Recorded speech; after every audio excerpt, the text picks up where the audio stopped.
Okay. Raj తరుణ్‌కి 4, 5 సార్లు ఇంటర్వ్యూలు అవే గుర్తున్నాయేమో. But Raj Tarun అంతకన్నా చాలా సార్లు మనం కలవడం జరిగింది. ఎస్పెషల్లీ బిగ్ ఎఫ్ఎంలో లాస్ట్ వినాయక చవితికి తిరగబడి రాసాము ప్రమోషన్ కోసం అన్నట్టుగానే మేము రాజ్ తరుణ్‌ని పిలిచాం. వినాయక చవితి పండాలకి మేము ప్రతిసారి కూడా చాలా భారీగా ఒక పెద్ద మాల్‌లో యాక్టివిటీ చేస్తాం. అప్పుడు రాజ్ తరుణ్ వచ్చినప్పుడు మేము ఇద్దరం కలిసి డాన్స్‌లేసాం.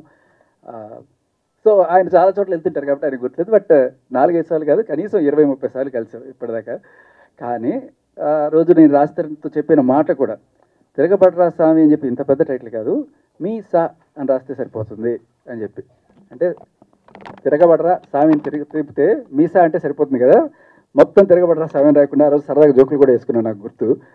సో బేసికల్లీ ఇలా సరదాగా జోవియల్గా సాగుతున్న నా ప్రయాణంలో ఎప్పుడు కూడా ఇలా సీరియస్గా మాట్లాడాలి అలా మీరు ఎప్పుడైనా నా ఎఫ్ఎం షోస్ వింటే ఇదే సరదాగా జోకులు వేసుకుంటూ ఆడుతూ పాడుతూ వెళ్ళే నేను సడన్గా ఇలా ఒక యాక్టివిస్ట్గా మారి రావడానికి నా నేపథ్యం అంతా కూడా మీరు ఆల్రెడీ చూడొచ్చు.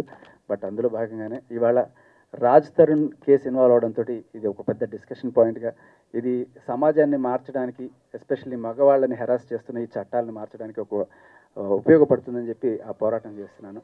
అండ్ దానికి రాజ్ తరుణ్ కూడా నాకు ఫ్యూచర్లో సహకరిస్తాడని చెప్పి ఆశిస్తున్నాను. And all the best Tiragabadara స్వామి.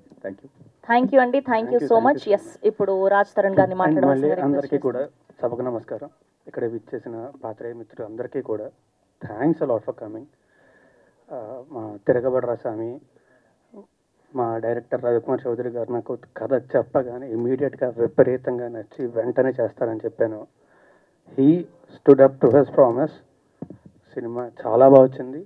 మా ప్రొడ్యూసర్ శివకుమార్ గారు కూడా, ఆయన కూడా నిజంగా సినిమాని ప్రాణం పెట్టే చేశారు.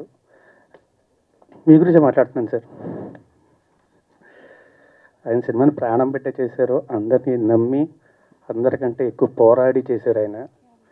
సో మా ప్రొడ్యూసర్ శివకుమార్ గారు కూడా థ్యాంక్ యూ వెరీ మచ్ అండి. అండ్ మా సినిమాలో పనిచేసిన వాళ్ళు అందరికీ కూడా థ్యాంక్స్ అ లాట్.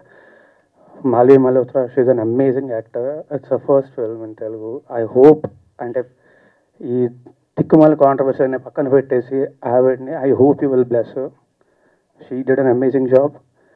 అండ్ అన్నిటికంటే ముఖ్యంగా మా సినిమా గురించి మాట్లాడాలి అంటే మాట్లాడాల్సింది మా కెమెరామ్యాన్ గారు అండి, జవహర్ రెడ్డి గారు.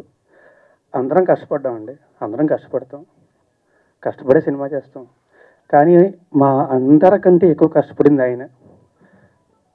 ఆయన వల్లే ఈరోజు సినిమా ఎలా ఉంది అంటే, నేను అంటే ముఖ్య కారణం ఎవరంటే ఆయన పేరే చెప్తానండి. Because of him the film is like that. Thank you so much sir, thank you very much. Always love you. ఎవరు తక్కువ కష్టపడను కాదండి, అందరం కష్టపడ్డాం. కానీ మా అందరికంటే ఒక 20 రెట్లు ఎక్కువ కష్టపడ్డాను నేను సినిమా కోసం మాత్రమే. So thank you. And also మీ అందరూ కూడా ఇంతమంది ఇక్కడికి వచ్చారు. Thanks a lot for supporting us. మా సినిమాని కూడా ఇలాగే సపోర్ట్ చేయాలని చెప్పి మనస్ఫూర్తిగా కోరుకుంటున్నా. Please support a film, please promote it well. Thank you very much. Thank you Raj గారు, thank you so much. And thanks a lot Shekhar Bhasha for coming here. నిజంగా అంటే నిజంగా మనం చెప్పినట్టు నిజంగా గుర్తులేదు ఎన్నిసార్లు కలిసానో కూడా. But this is